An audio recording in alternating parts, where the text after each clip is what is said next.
happy to be here. So I'm a storyteller and I want to transport you to a setting. So just imagine you're in the hospital. That's good. And can you see? So on the hospital monitor, there are two lines. One is steady, unchanging, the flat line. The other rises and falls, dips and spikes, unpredictable yet alive. And here's the truth. The steady line does not represent peace. It represents the absence of life.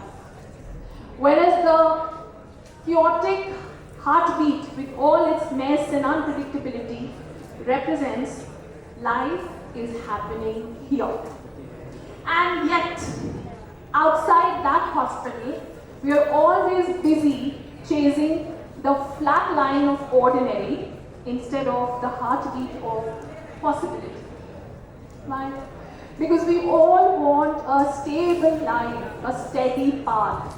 We've been taught to chase what is certain, the ordinary, the predictable, the mundane. But life doesn't happen in the ordinary. It happens in the dips, it happens in the spikes, it happens in the unpredictable moments that shake us awake. And that's why I want to invite you all today to do something bold, to escape the ordinary.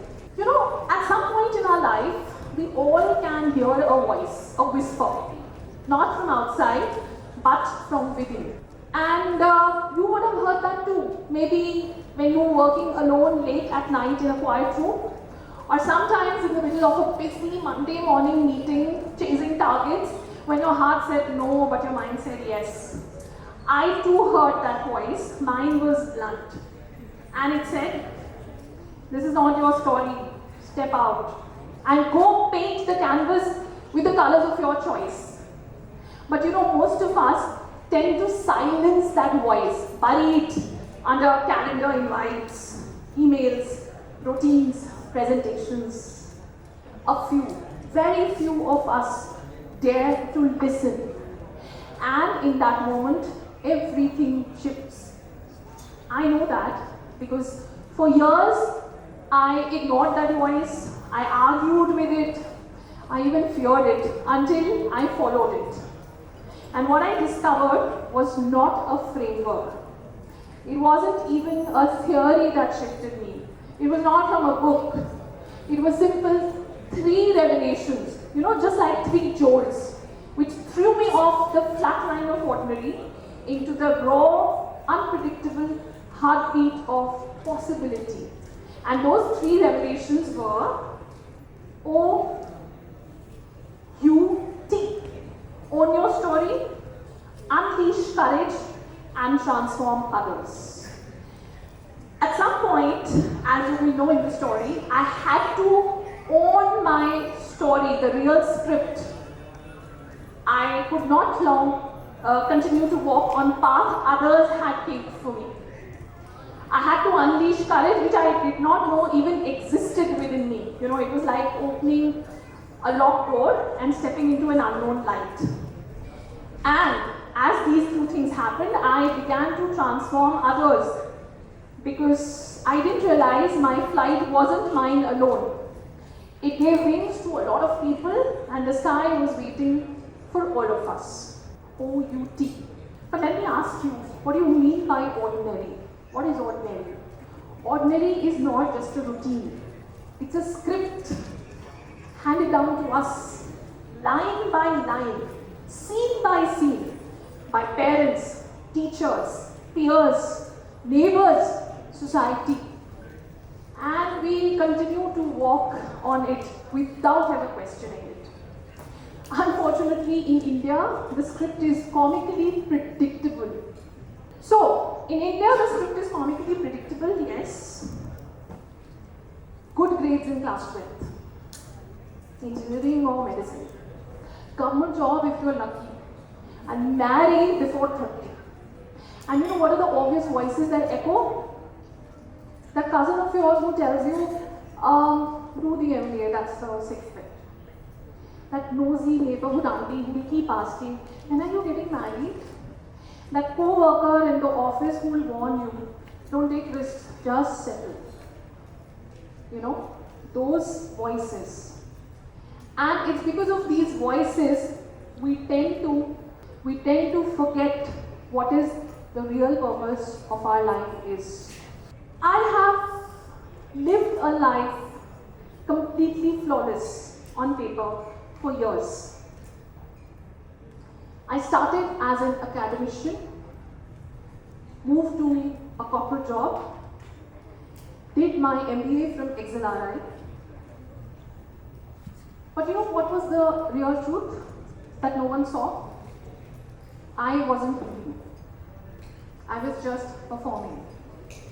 Like an actor reciting the lines on the stage, I was just doing that. Until came the pandemic. Silence outside, silence within. And in that silence arose a question, like a reflection, I could no longer avoid. Richa, are you going to be a footnote in someone else's story? Or are you going to script your own? That question cracked something open in me. And from that crack bloomed my startup, Tales That Spin.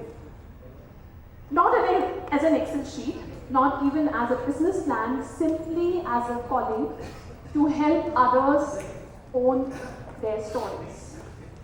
And that is why, when I stand here today, I can tell you, I have lived life across both the lines.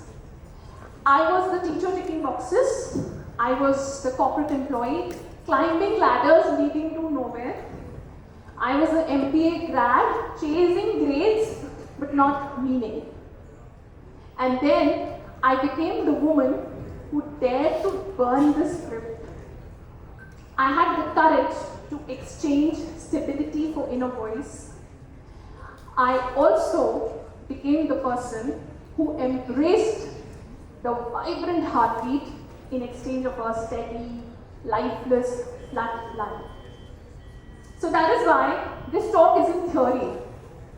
This is wisdom forged in my own struggle, polished with lived experience.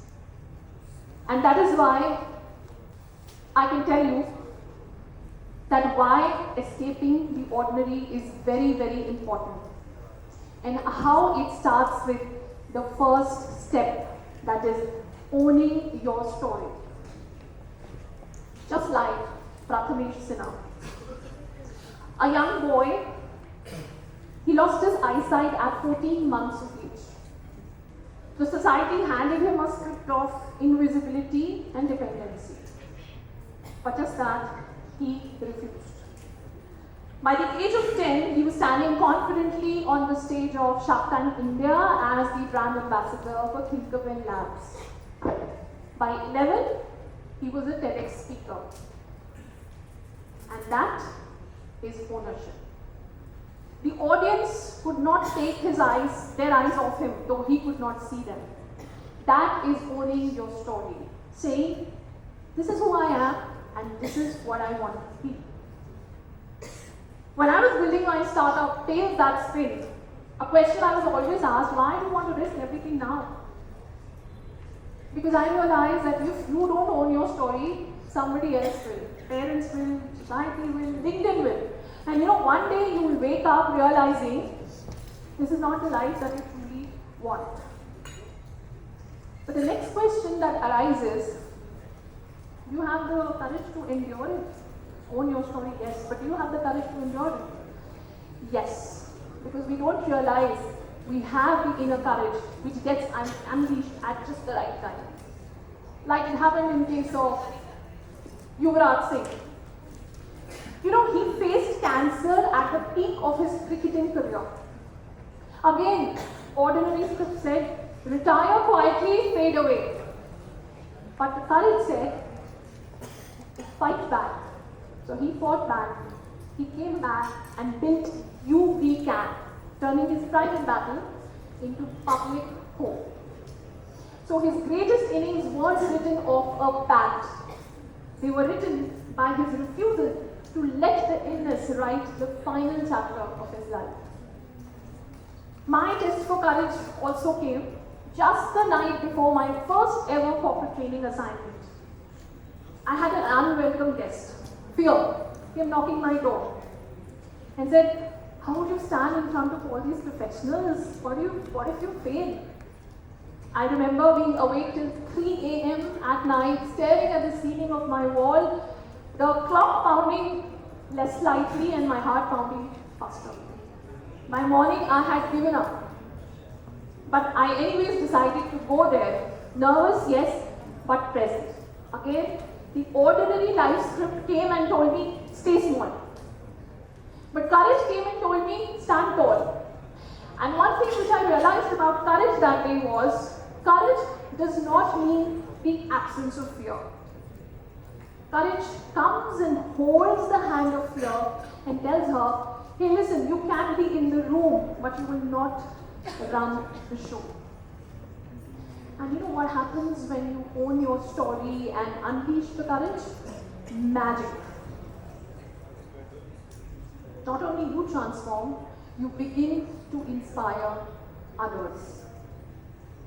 Dashrath Manjhi, the mountain man, a small Indian laborer who for 22 years with just a hammer and chisel carved a road out of a mountain. Why? So that none of his villagers, friends, would be trapped again. His leap became a bridge for thousands of others. And I saw a similar ripple in my story too. In my earlier story coaching days, I was approached by a client, a young woman of 22 years of age, picture perfect life from the outside, but exhausted with responsibility behind that smile. A chance visit to her house revealed that she was a prolific painter. Every wall was adorned with beautiful art. So, come some conversations and a nudge later, I threw a spark in her. Why don't you share your art online? Hesitant but brave. She started posting her artwork online, and 6 months later, thousands of orders and a startup was born. World called it the business, I called it transformation. From a woman who was stuck to a woman who finally found her wings. And what is the real transformation? When you begin to inspire others. When you light a spark in someone else and they discover a light that was always waiting for them. Another such example from the world arena is Indira Nooyi. I absolutely adored her, much like many others. How she owned her story, refusing to let her ambitions fit in against the cultural expectations. How she unleashed courage when she walked tall in those boardrooms, sometimes as the only woman, sometimes as the only person of color, sometimes as the only Indian. And how she absolutely transformed leadership at PepsiCo. Performance with purpose, that's her motto. She showed the world that true success means people and profits together. So, why do we struggle to escape the ordinary? Because ordinary is the path of least resistance. For women, it comes in the form of invisible contacts.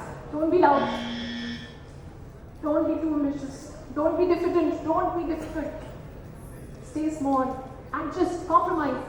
For men also, the contacts exist. Don't be afraid. Don't cry. Be tough. Be macho. And we continue to live by them without ever knowing when did we sign them in the first place. So, eventually, what do you have to do if you want to escape the ordinary? Simple. Own your story, unleash courage, transform others. Because remember, the true measure of life is not how neatly you stayed within the lines, but how fiercely you let your heart beat outside of them. Remember, the opposite of ordinary is not extraordinary. The opposite of ordinary is alive. Remember, escaping the ordinary does not mean doing something heroic, applause, titles, designations, and a life which looks perfect only on the paper. Escaping the ordinary means creating a life that breathes, So when your time comes, and I'm sure it will, don't wait for permission, don't look back, don't negotiate with fear. Just remember, choose the line that beats, choose the story that breathes, and make sure when your script ends, it was truly and uniquely yours. Thank you.